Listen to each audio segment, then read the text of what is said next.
Then it struck.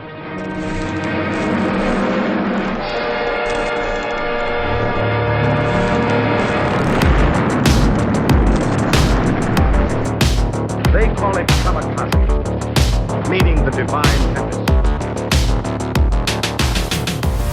Alright everyone, welcome to the Kamikaze podcast, episode number 4. Today we have a really special guest with us. Both our coaches, Deepro and I coaches, also the founder and CEO of Crosstrain Fight Club, Siddharth Singh. Hello guys.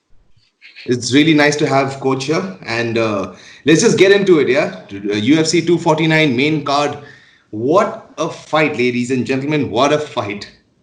At least the main event was. Awesome card.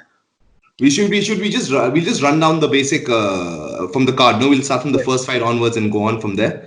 So I think the first fight was Greg Hardy versus that Yorgan Castro, which was one of the more boring heavyweight fights, I think. I think it was an exciting fight till just when it started. I think till Castro came out really aggressively, and then I think somewhere in the second round he threw a kick which was checked by Greg Hardy, and after that, Castro just went on a defensive. Like he didn't do anything after that. Somewhere in the midpoint of round 2, I think me and Andrew were chatting around that time, and I texted him suddenly what happened to Yorgan, man, because it wasn't clear what was happening to him. So even the announcers, they were speculating maybe he hurt his foot, which is exactly what happened, I guess. Towards the end, because we discovered that he hurt his foot.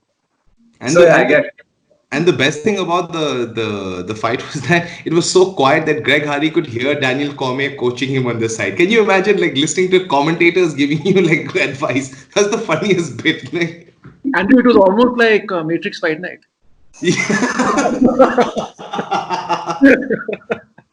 Sorry, low blow.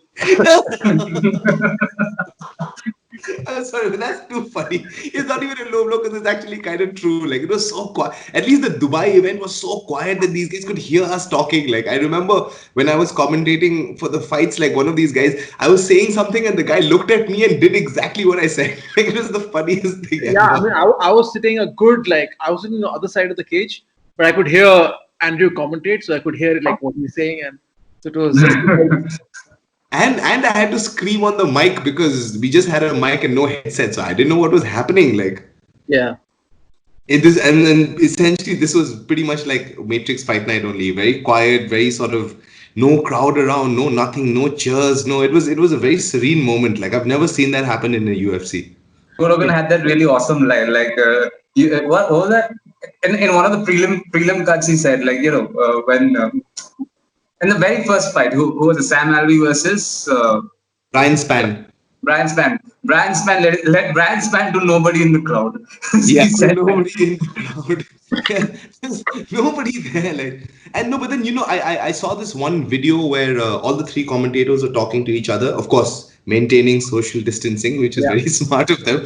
And they said that Daniel Cormier said that when the fighters were interviewed by Joe Rogan, because the crowd wasn't there, you got very clear and very concise replies from all the fighters. The crowd wasn't egging them on, and these guys weren't going crazy and what do you think and all that kind of stuff. You got very clear answers from the fighters.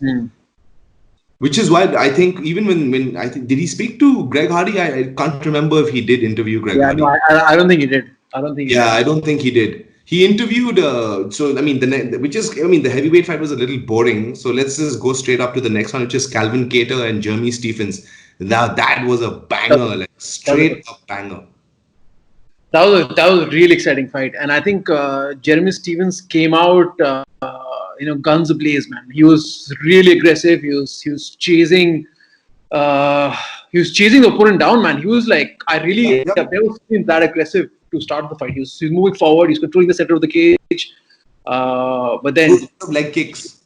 Yeah, lot of leg kicks. It was. I mean, and honestly, him at this weight class, he looks ripped and he looks in shape. And I don't know, was he training with Dominick Cruz for this camp? Yeah, he was training with Dominick Cruz for the camp. I think the only issue was that he missed weight by about 5 pounds. 5 pounds, yeah. Yeah, 4.5 pounds, which is about 5 pounds. I mean, the featherweight limit is 56, 146. So he came in at 150.5. Yeah. No, but this was a really, really exciting fight, man.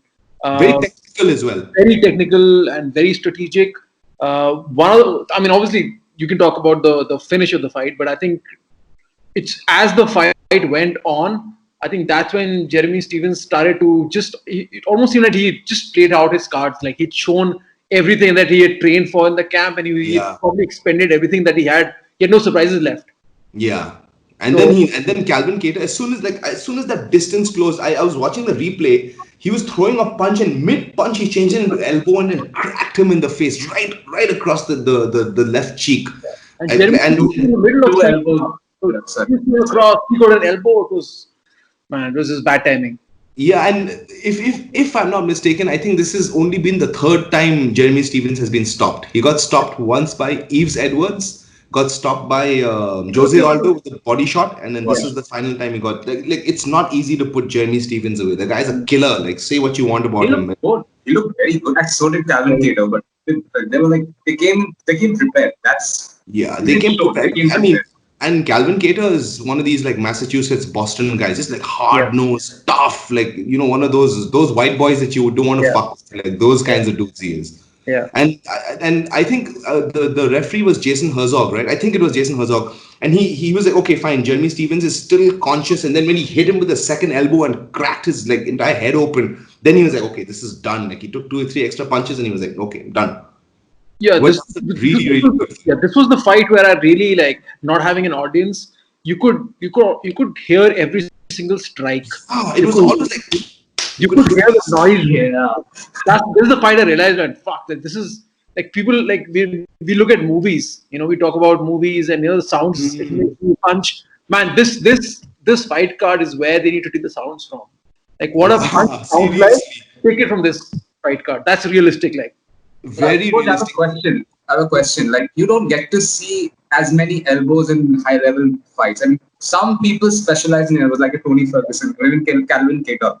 Yeah. But is there a reason for that? Like, why don't many more people go into elbows? Because elbows are very powerful. No, it's the range issue. A lot of the people who are, you want to keep your distance as much as possible.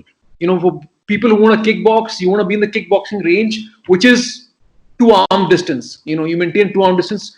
Or if you're a wrestler, you want to close that distance, which is less than 1 arm. Once you go into a 1-arm distance, the wrestler can take you down. If you maintain a 2-arm distance, you can kickbox, but the guy can't really take you down. So not many people are confident anymore of jiu-jitsu on the ground, especially on their back. If you look at, there are not too many great guard players in UFC anymore. Yeah. You get taken down, you get killed. So a lot of the people maintain that distance and range. So you have, people using elbows on the floor. You've got, a rare instance where this guy, the cross was there, but because the range was much closer, I'm pretty sure he would have thrown a cross in a normal scenario. But because his opponent was so close, Jeremy Stephens was so close, he almost went for an elbow just because the opponent was close. Because nobody wants to fight in that close elbow range because you can get taken down from that. Yeah, and that close range is also really, really dangerous because then you step into boxing range as well. So you can get punched and you can get elbowed. So there's those two. To take you back to like an old fight, like Overeem and Brock Lesnar. If you remember that fight, Brock kept his distance. Like he wanted to take downs, try to keep away, but every time Overeem got into a boxing range, a flying knee was coming in.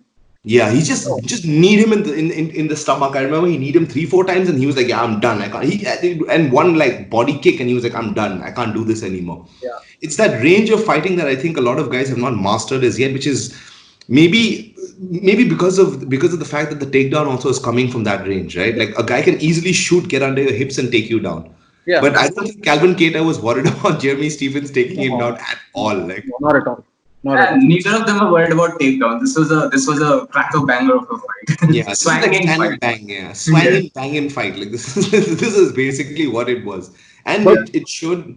Yeah. So, but what do you think happens to Jeremy Stephens after this fight? He'll come back. He'll fight again in the UFC. I think Dana and Sean Shelby and all these guys value him. Like this is something I've noticed in the UFC that there are a lot of guys who don't become champions but will stay for very long periods of time. This guy comes to mind, Chris Lytle. Do you remember him?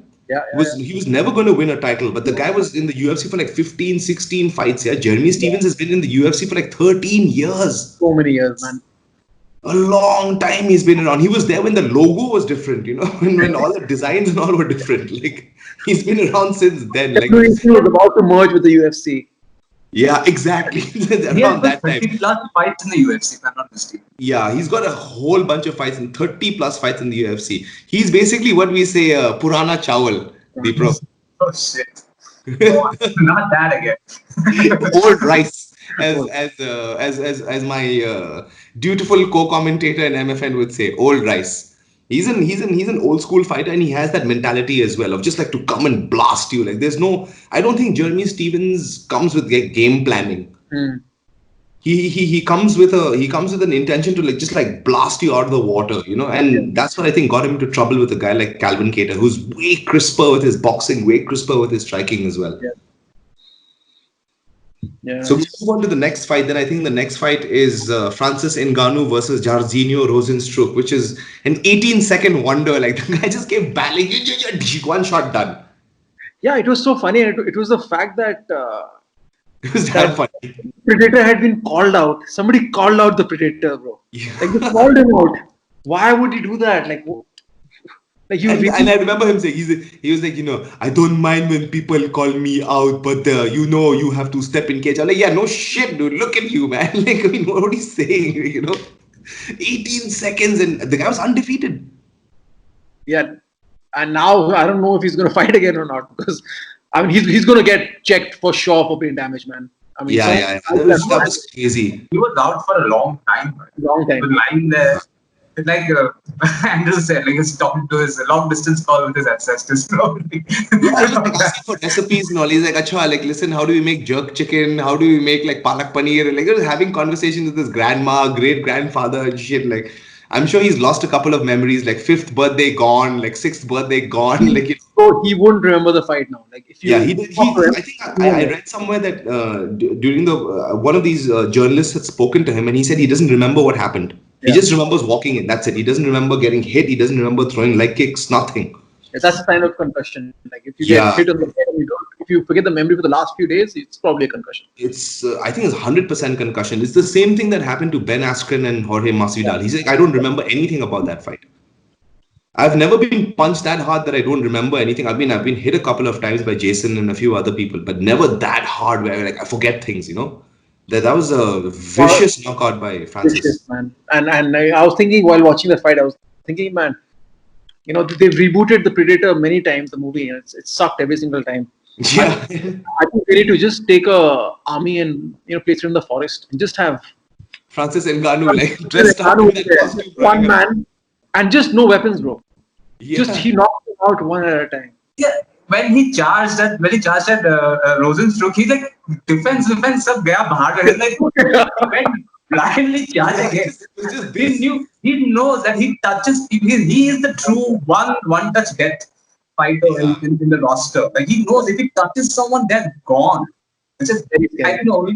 I think the exception is Stipe Miocic, right? Only so far. The only exception. The only dude who's been able to take it. And people say that he hasn't fought enough wrestlers, but I was like, he fought Curtis Blades and fucked him up twice.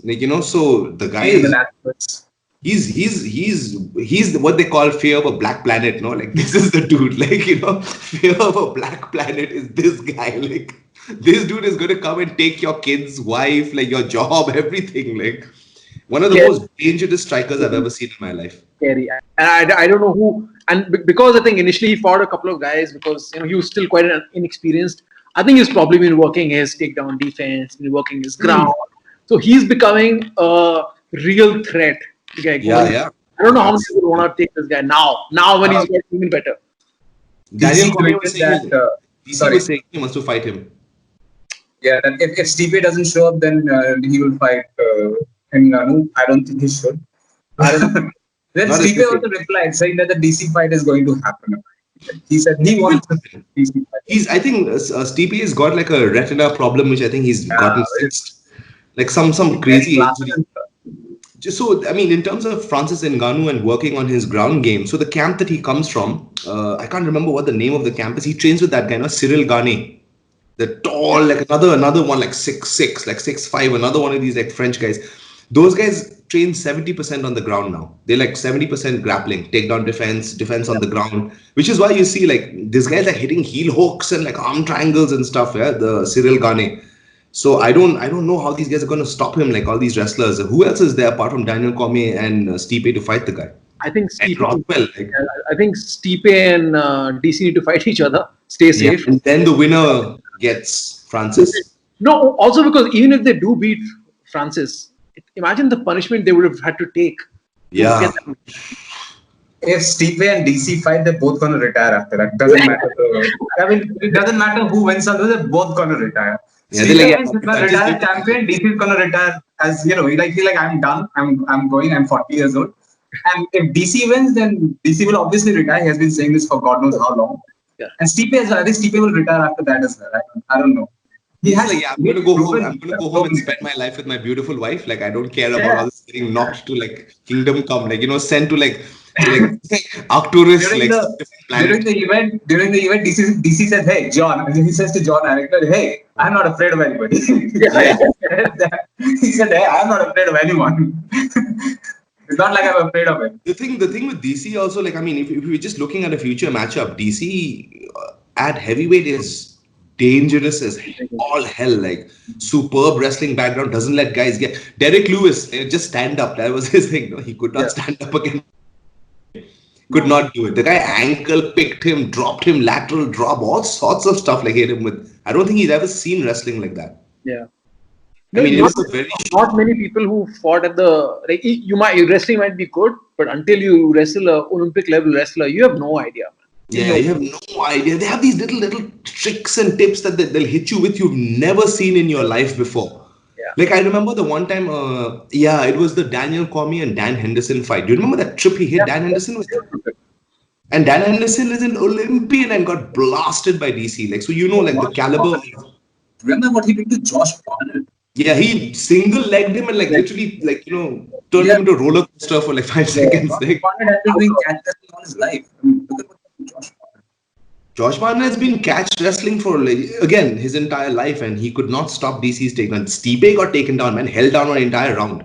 Yeah, you're not getting up from DC, that's for sure. Like, if you get taken down, you're not getting up. This thing of turtling and standing up and all not happening with a guy like DC. Anderson Silva, man.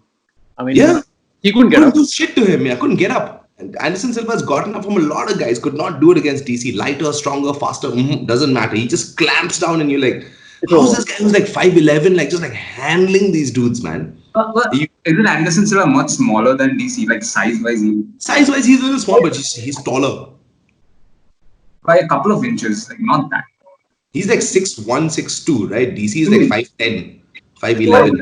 I mean, DC is just thick, no? Just like He's got that barrel-chested, peak male performance, peak athletic performance body. This is what DC is. It's not Ngannou, it's not Stipe, it's Daniel Cormier. That's what the greatest fighter in the world. I mean, if you think about it, Fedor looks like that. Cain Velasquez looks like a bodybuilder. Cain Velasquez also looks like that. They call DC that. No, Fedor Emilio Negro. No, they call him Fedor Emilio Negro. That's what they call him.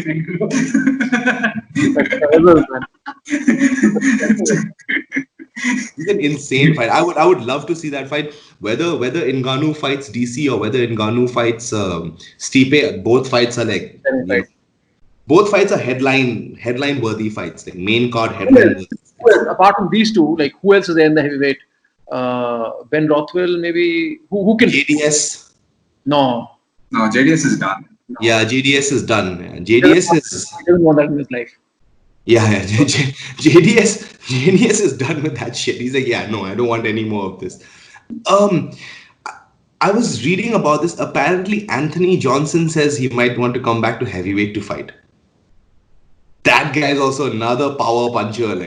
It'll be a good fight, but the power at 205 and power at 265 are slightly different. Yeah, that's the thing. It's that 60-pound difference, which is what, say around 26, 27 kilos. And coach, you've rolled and you've MMA. You understand the difference between 5 kilos between people, how much of a difference it is, yeah?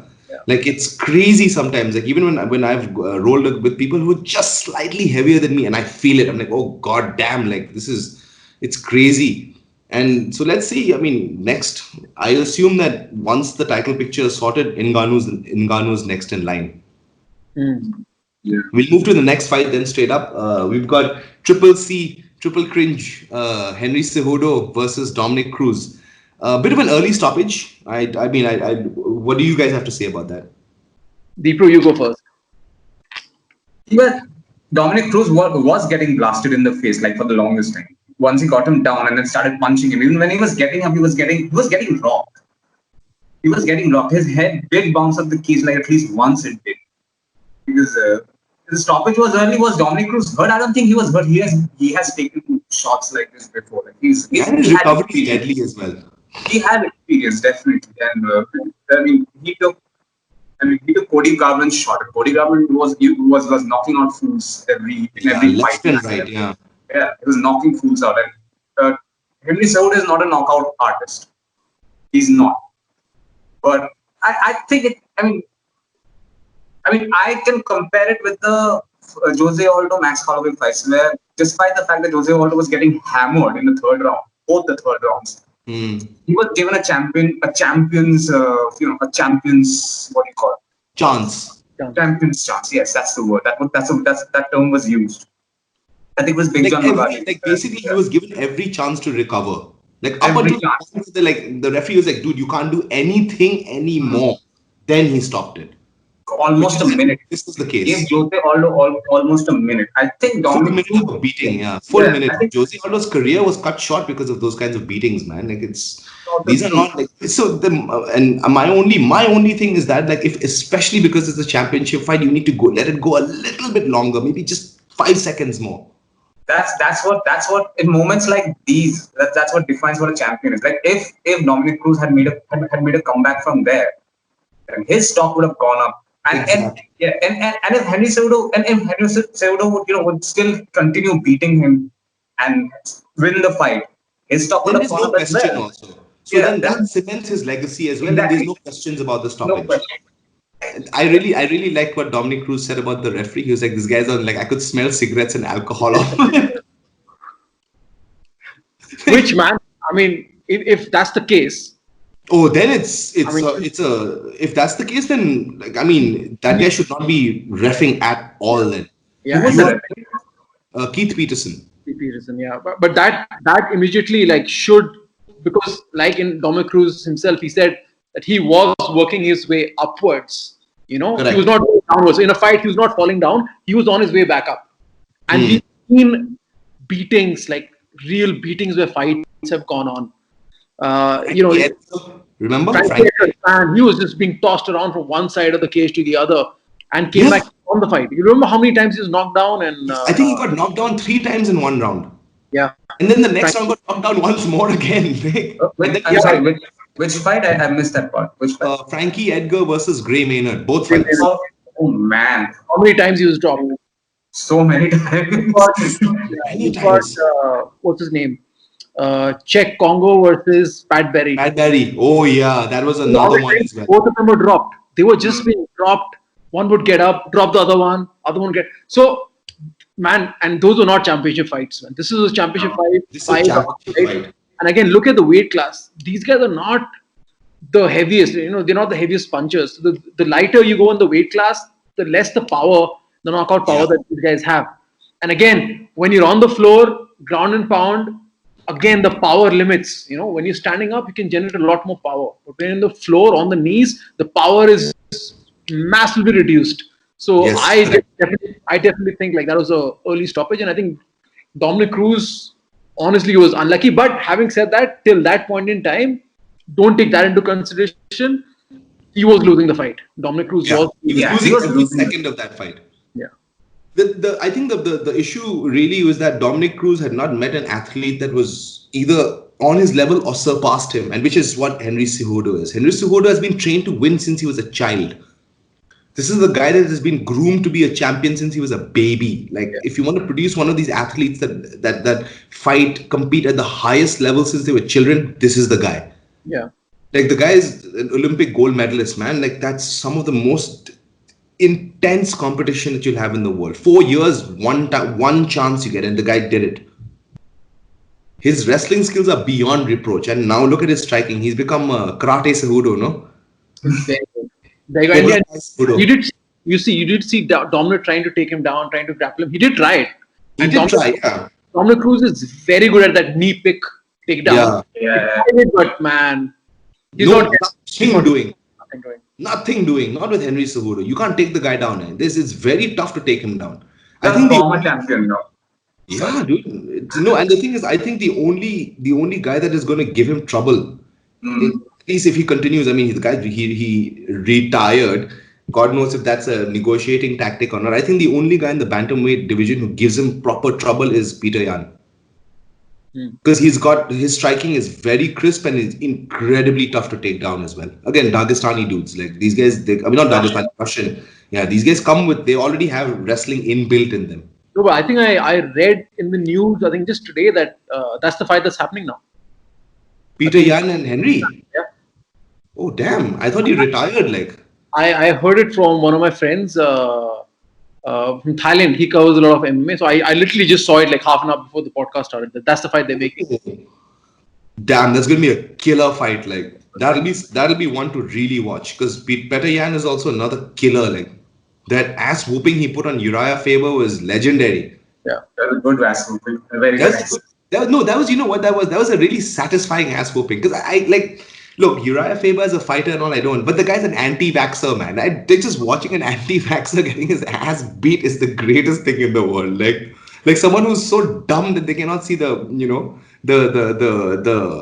they can't see the wool in front of their eyes. Like, you deserve to get your ass beat. And he got his ass beat by Peter Yan. Okay. So that was a fantastic fight, though. I think even just those 2 rounds, great fight. Dominick Cruz also coming back after injury and layoffs, and the guy looked a little old as well. His movement it looked a little slower. What do you think?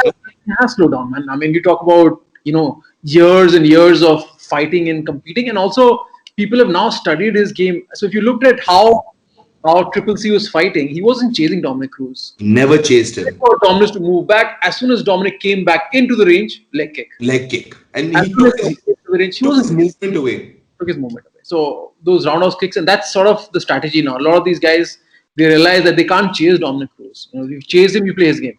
Yeah, you play his game. Have you noticed this, coach, that over the past couple of years, the leg kick game has kind of completely changed how people fight from range as well these days. Yeah. It's the calf kicks and things like that. These are really coming into play in MMA. I think the first guy shin kick. Yeah, the shin and the calf, like that, the lower part of the leg, those kicks, like those are coming back into play. And how do you defend them? You can't check those. Yeah, it's hard. It's also hard because you don't know whether it's going to be a low kick or a shin kick or a body kick, because it's pretty much, it starts off the same way. Same motion. Lower, one goes a little higher. So it's very difficult to defend against it.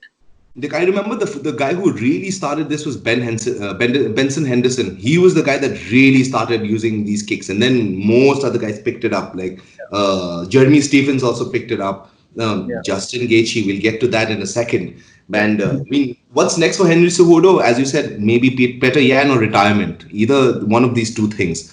And I would like to see the Peter Yan fight, but if he does retire, he retires a pound for pound great in my eyes. So just look at his resume. If he retires, then the 2 divisions in limbo. Well, I mean, to be fair, I was just reading up about this. Remember the Joseph Benavidez and that Davison Figueiredo fight? That was supposed to be for the flyweight title. So he relinquished that title anyway. So that is gone. Like the flyweight it's still coming up. The bantamweight division is a bit in limbo now if he does retire. Flyweight doesn't have that many good athletes. Like 1 or 2 maybe, not anymore. Too small. The guys are too small. Like it's very difficult to get. They send Mighty Mouse away, no? Yeah, they need him back. Like what a shitty trade it was for Ben Askren. Like they got Ben Askren. Nothing happened with him, and Mighty Mouse is now the best one, and he's not with them anymore. And he's not with them. And would have been a good fight again. I want to see that rubber match. Yeah, Henry Cejudo versus Mighty Mouse. That would be a great rubber match. That's a good match. Because he barely beat Mighty Mouse. Barely, by the skin of his teeth. I thought he won that for. Very close, but very close to call. Very close to call. I didn't think Cejudo won that fight at all. Yeah, he did. He just like, and even when he took him down, he just held him down. He just clamped on and held him down and didn't move. Like, so it is a bit of wishy-washy fight. So I'd like to see the rematch again as well. And we'll move on. Yeah, sorry. Skill-wise, the only person who comes in close to Cejudo and actually matches him is Mighty Mouse. Nobody else. Nobody else. So I mean, hopefully we see that fight someday as well. Let's move on to the main event. Sorry, Andrew. What's next for Dominick Cruz, though? Oh, I think. Ooh, I mean, I hate saying this, but I think he just needs to like take the UFC job and analyze fights. He's fantastic at it, and he's going to make good money out of it. And I think he should just do that. He's too old. His body's been through so much damage. 2 ACL tears, fucking plantar fasciitis. Like, he's got shoulder surgery. Like, I mean, the guy's body is broken. Yeah. How do you fight like elite killers with a body that's not functioning to the best of your abilities? Like, that's the thing, right? Like, you while fighting, it's muscle memory. You can't think in there. It just has to go. Like, I don't think Dominick Cruz has that anymore in him to just go because his body has failed him. Yeah. And his 3 losses. Only 3 losses. Sorry, Deepro? He has only 3 losses. Yeah, and it's all been recent, no? Yeah, all been recent. No, none of them have come in that, Except for that one Uriah Faber one. Then after that is Cody Garbrandt and this one. Cejudo. Yeah, those are the only. Yeah, these are the only 2 losses that he has in the past, 10 years. Unbelievable. Like, he was the bantamweight thing for the longest time. Like, he was the bantamweight. But apparently the division was created for him. Yeah, pretty much. For lack of a better term, the division was created for him. So, I mean, like, who knows where he goes from here? I hope he just takes up a desk job, relaxes, chills. He's earned it. He's a bantamweight great. He's a champion. I think he just needs to retire now. Like, I mean, far from me to say it. Nobody should be telling fighters to retire because we don't know what they're going through. But from his body of work and his body of work, in a sense, like the amount of damage he's taken, I think it should be done from there, like for Dominick Cruz. That style is difficult to move. That style. Right? And on top of that, he has that plantar fasciitis, no? Like, it's horrible, man, that thing. Like, from what I was reading about it, it's a terrible problem that to have because you can't walk and you can't move. The soles of your feet hurt all the time. Jeez. So, I mean, I hope Dominick Cruz come back. So it's terrible. Yeah, it's absolutely terrible. So we'll move on to the final fight of the night, which is incredible. It was Tony Ferguson versus Justin Gaethje. Oh my God, what a fight this was. Violent fight. I lost a lot of money on this fight. Yeah, you lost how much, coach? $1,500, right? I lost 1,000. Oh, man. Somebody else lost 500 as well. So yeah, it was, I mean, to be honest, we never expected Justin Gaethje. I mean, we know what to expect out of Justin Gaethje. We know it's going to be a war. You know, he's bringing everything he has to the cage every single time. But this was different, man. Like, I've never seen him so systematic with his approach. Yeah. He was not just rushing in all balls to the walls. He was taking his time. He was taking his time, throwing those combos in, but not jumping in blindly like he's done in the past. And this was very methodical. And have you noticed, coach, he doesn't do this anymore. He doesn't do that like high guard defense anymore. Yeah, it's all footwork now. Like, it's like, change this guy, man.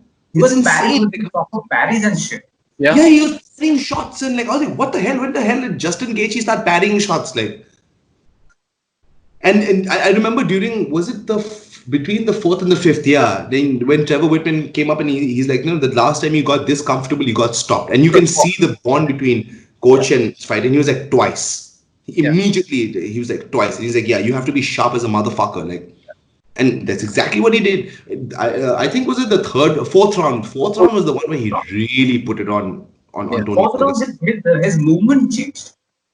Like the way he was moving in the ring, like he was suddenly doing, bobbing and weaving and jumping around, and like he was doing Tony Ferguson shit, basically. Yeah, basically, and he never fought Tony like head on. He fought Tony like laterally. He was moving L steps and he was doing like all of these like kickboxing and boxing techniques that he was using that guys do not generally use. Yeah. Another observation, like for 5 rounds, he kept the same power. He threw with the same kind of power for 5 rounds. 5 rounds. And not just efficient also, like as even Joe Rogan was saying, like it's just efficiency of movement. Like it comes fast and it comes vicious. Like when Tony got hit in the first couple of times, he's like, oh shit, okay, like this guy is not fucking around, like, there's danger here, like his alarm bells were going off. It's seen on his face. He was like going all tight around the neck. Yeah, everything was becoming tight, like it was getting to him. And then the fifth round was just an ass whooping, like he just put a beating on Tony Ferguson that Tony Ferguson puts on guys. Yeah, I think for me the most surprising thing was the conditioning. I just thought that because Tony's preparing for Khabib 5-round fight, he's and he was in camp for a really long time. So I thought conditioning wise, Tony is gonna be at a different level altogether. And anyway, Tony is in pretty good shape. He's always in good shape. The guy went up to Mexico City and fought Rafael Dos Anjos, and in the fifth round had a higher output of strikes than the first round. Yeah, that guy's insane. Yeah, and but the only problem was that he was getting his ass beat for like the entire fight. Like his legs were mauled, his face was mauled. Like, ugh, it was gruesome, like to watch. It was brutal. And again, we talk about the sounds of strikes. Yeah, this was where it was. Oh, it sounded like. Have you noticed this, Coach? Have you ever been to a place like a butcher shop, like a slaughterhouse? Yeah. Like when people slap the meat, that's what it sounded like. Yeah. Like it was vicious, yeah. Like I don't want to be hit with those kinds of shots. Like I mean, Justin Gaethje, when he hits guys go to sleep. My only worry now is that like these kinds of beatings, like for example, the beating that Max Holloway put on Brian Ortega. Yeah. It's been 2 years. Brian Ortega still has not come back. Hasn't come back.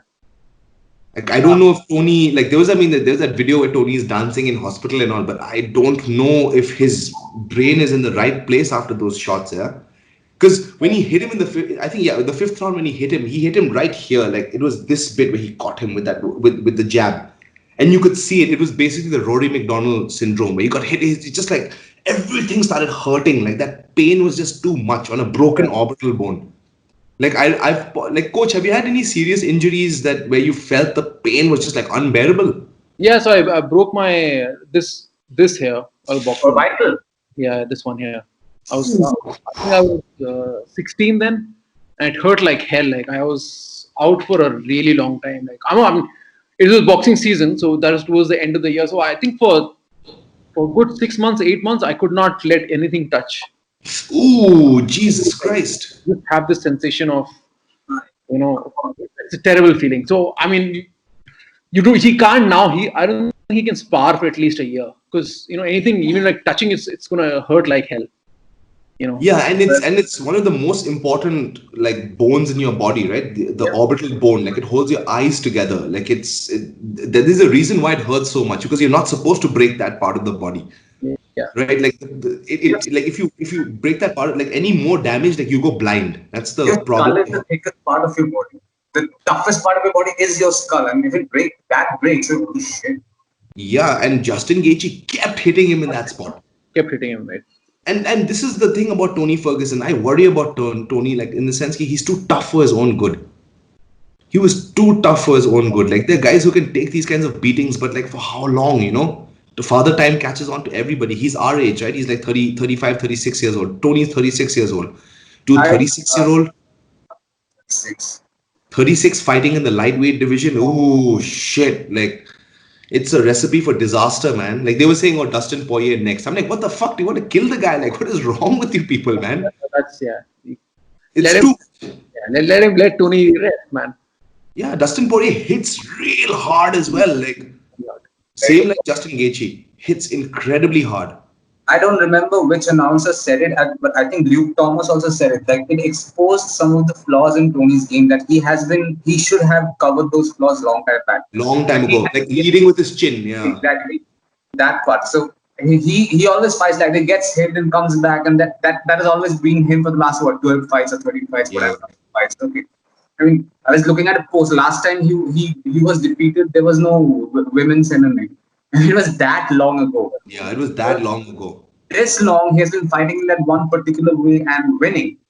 So maybe somewhere it got to him like that my way works. If it's not broken, don't fix it. Don't fix it, yeah. But now it's broken, I guess. Yeah, and how? And broken like how? Dude, those leg kicks, I remember... this is the funny thing, right, coach? Like in boxing range, Justin Gaethje is throwing leg kicks. Yeah. And connecting hard. Like he's got that whiplash on his hips, right? Like I don't know how he does it, man. But because that's also because that Tony's so focused on boxing, like defending Gaethje's boxing, he doesn't care about those kicks. He's just focused on, I don't want to get my orbital bone broken. So he's all focused there, which is why Gaethje can get away with low kicks. And he doesn't care which range he's just throwing it. Because he knows everyone's scared of his boxing now. Yeah, I mean, Khabib better be like, as Joey Diaz says, better pack 8 lunches for this man because Justin Gaethje is coming for him. Like, yeah, but Khabib will not stand and bang. Oh, no way. He's not going to stand with him like that. I mean, after this, he's like, yeah, fuck this, man. Like, same with Conor. He stood with Conor for 10 seconds and shot. Yeah. And so the thing... that's sort of, I think that's sort of what we have to also consider for Tony. Tony was not preparing for a high-level striker, man. Yeah. He was preparing for a wrestler. No, but to be fair also, coach, like Justin Gaethje didn't seem like a high-level striker before this. Yeah. He looked like a guy that would brawl. Yeah. You know what I mean? He looked like a guy that would come in and just like, yeah, fuck it, balls to the wall, like, let's go, I'm having fun, like, let's just hit each other. Like, this was like a measure, like, every time he'd come in, exit, like, the break, he'd get smacked. The last 2 fights, he's been measured in the last 2 fights as well. They were over really fast. This was his 5-round fight after a long time. Another thing I noticed about Tony Ferguson is Tony Ferguson doesn't have the footwork to evade the counter shot. Every time he would come in, throw, Justin would lean and blast him with it right. And he didn't have either footwork or awareness to move out of that. Like, he didn't have the footwork to get out of those kind of situations.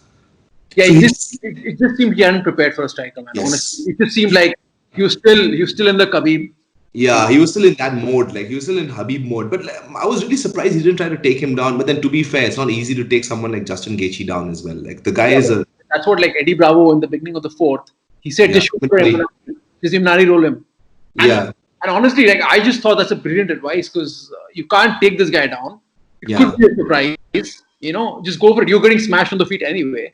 Might as well, yeah. As John Daniel said, fuck it, try something. Like, try something. And which he tried in the 5th, but it was too late. It was too much. His legs were beat up. His body was beat up. His face was broken. Like, literally, like, they say, like, remember, like, in when we were young in the playground, when we meet these bullies and they say dumb shit like, oh, we'll change the geography of your face. Dude, the geography of Tony Ferguson's face got changed. Basically, Tony Ferguson got Tony Ferguson. Yeah. It's, where does Justin Gaethje go from here? Straight Khabib, nothing else. Nothing else. Who else is there? Who else is he going to fight in the lightweight division? Well, Justin Gaethje is the new boogeyman now. Yeah. People will think twice before fighting him now. And people were thinking twice before fighting him after his track record is amazing track record. I mean, look at the people he has lost against. Even their life, even they were changed after that. I keep talking about the Dustin Poirier fight so many times. Like, I think you've had this conversation. Like, Dustin Poirier had to dig real deep to win that fight. Which is why at the end of that fight, he was really pissed off. He was pissed off when he won that fight. Like, he had to go real deep and dark places to win that fight. Exactly. He had to go. That's what Justin Gaethje brings. Like, you have to. He's always there in the dark side. He's a dark side player. Yeah. If you have to fight Justin Gaethje, you have to go to the dark side. Yeah. You have to bring out that in you. Like, everything that you believe as a fighter, that heart, the heart that you have as a fighter, you have to fight Justin Gaethje. Like, you cannot fight him like technical and like, you cannot fight him like how Israel Adesanya fights. You cannot fight like that with a guy like him. Because the guy will just come at you, and when he hits you, like, you feel it, like, I remember watching the Cowboy fight, like, dude, when he hit Cowboy Cerrone, his entire head shifted, man.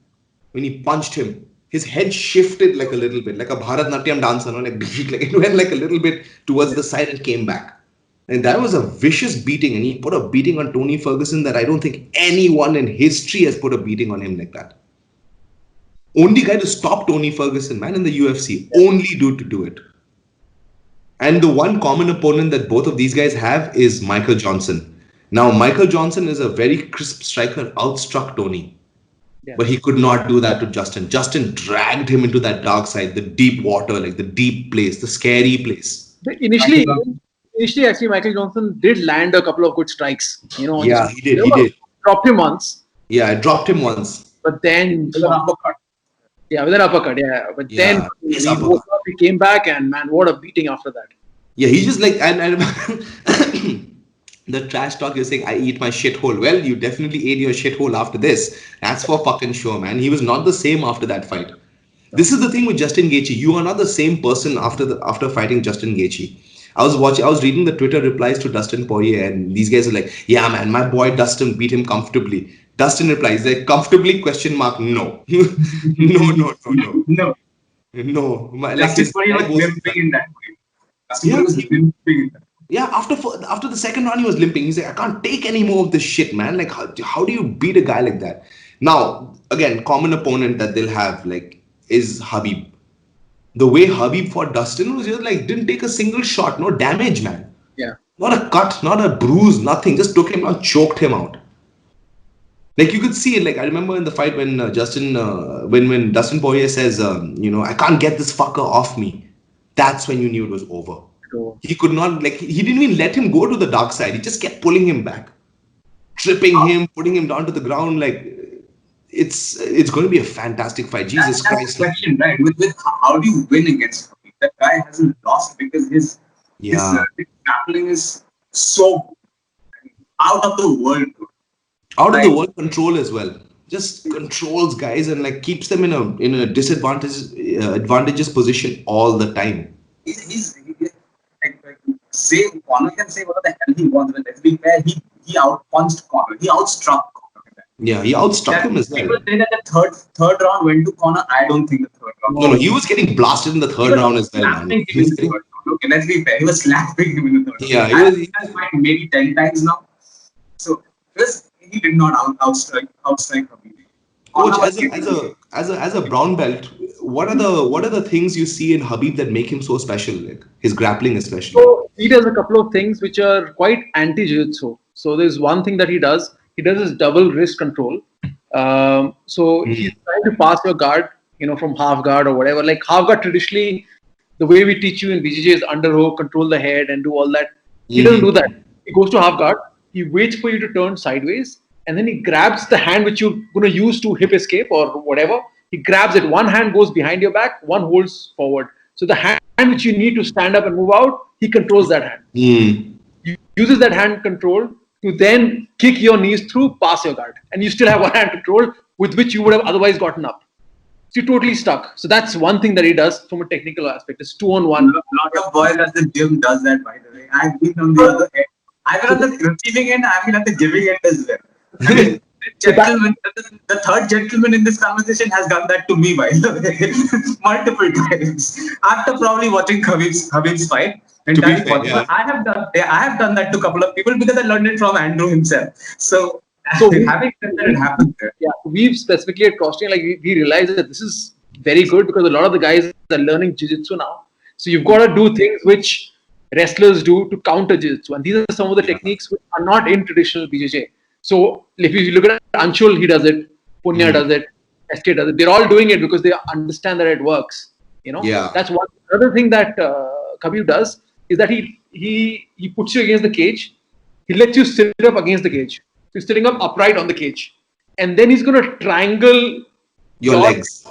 And he's locked in. He's sitting on your lap, literally, and your legs are stuck. You can't get up because your legs are stuck because he's sitting on it. Straightens your legs out from the top.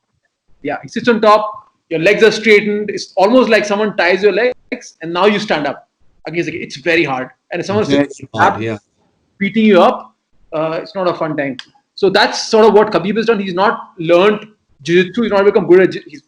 He's very good at grappling, but he's learned things to counter BJJ. So that was what I always said. Yeah, even against Tony. Tony is he's a 10th planet black belt and all that, but he hasn't faced anyone like Khabib.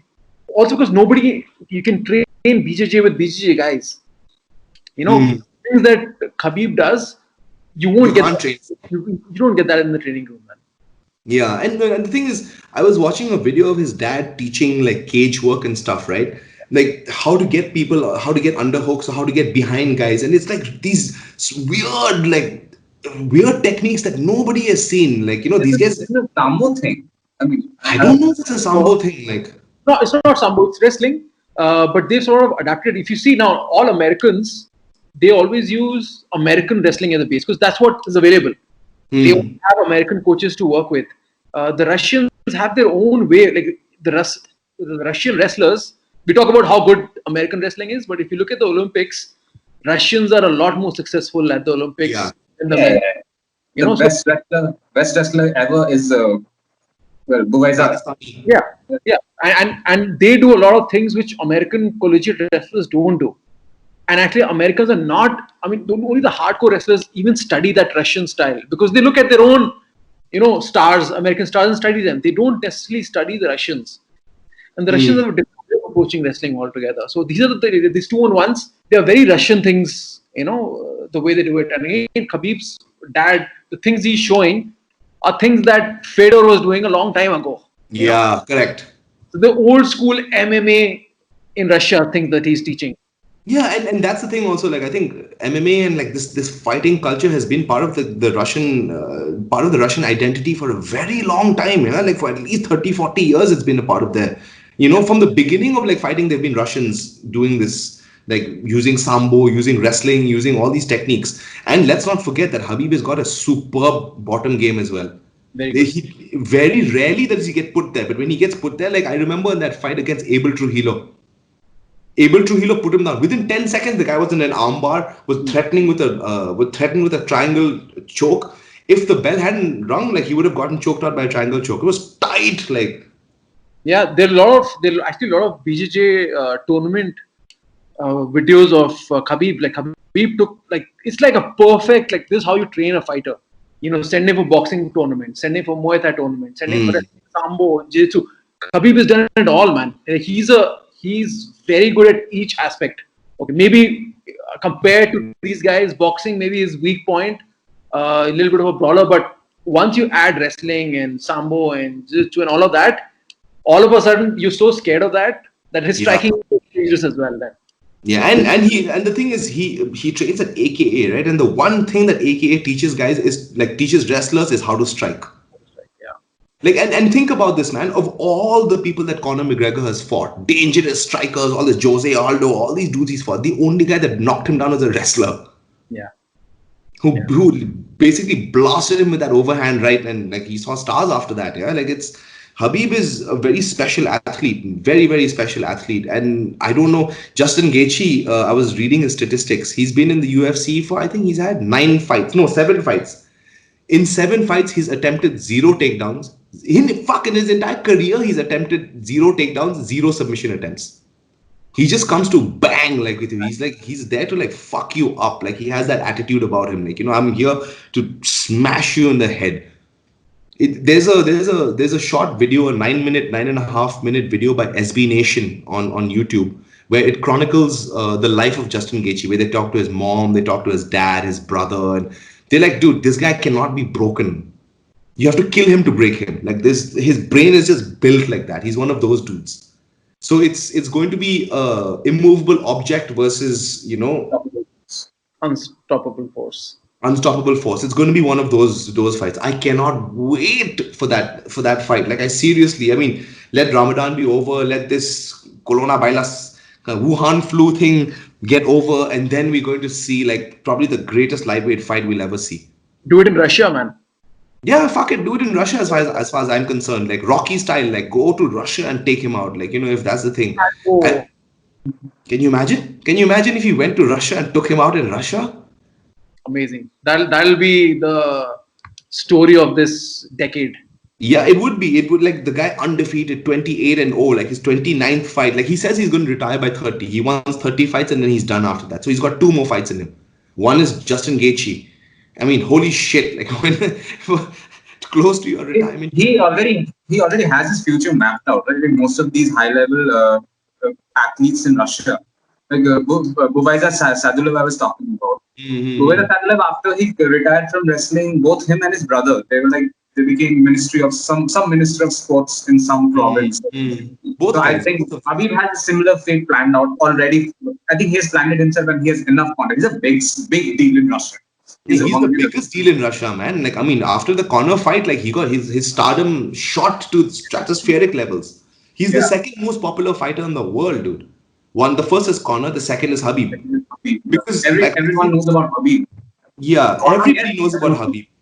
And the thing is, you also have to remember that he's a Muslim, right? So like that, whether or not these guys know about fighting, they will support him, regardless.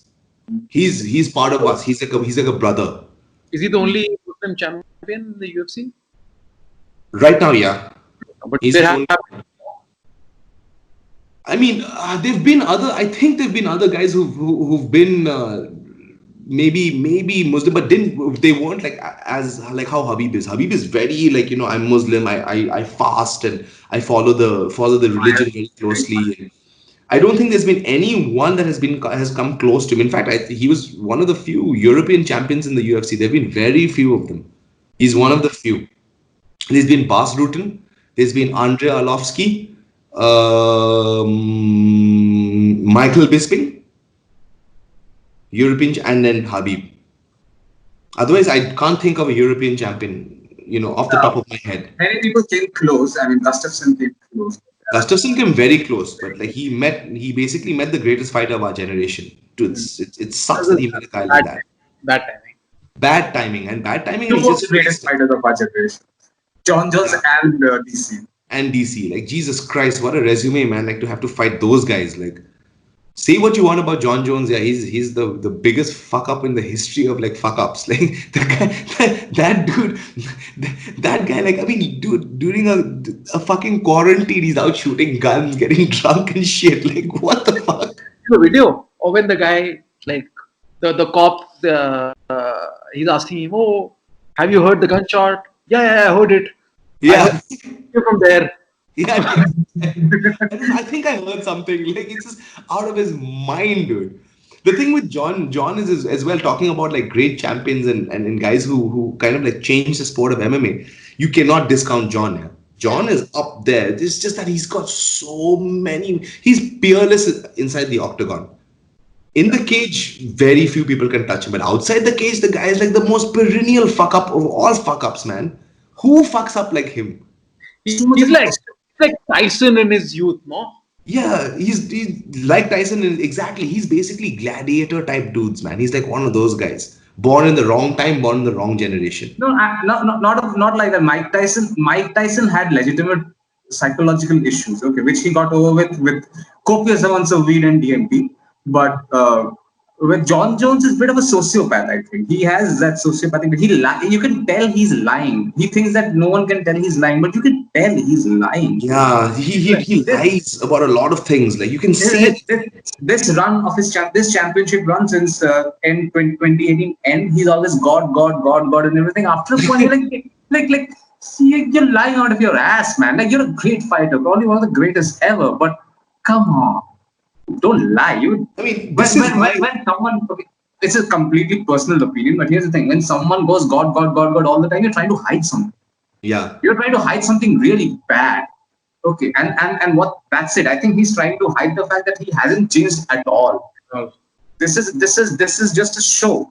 yeah, it is a show. Which is why, like, whenever people ask me, like, who's the greatest fighter of all time, I always GST, man. Nobody else comes close. I mean, as to bring it back to the whole event as well, he finally got inducted in the Hall of Fame, and fuck about time, like. The guy has had no controversies outside the cage. None. You never heard about him going this, that, money problem. Nothing.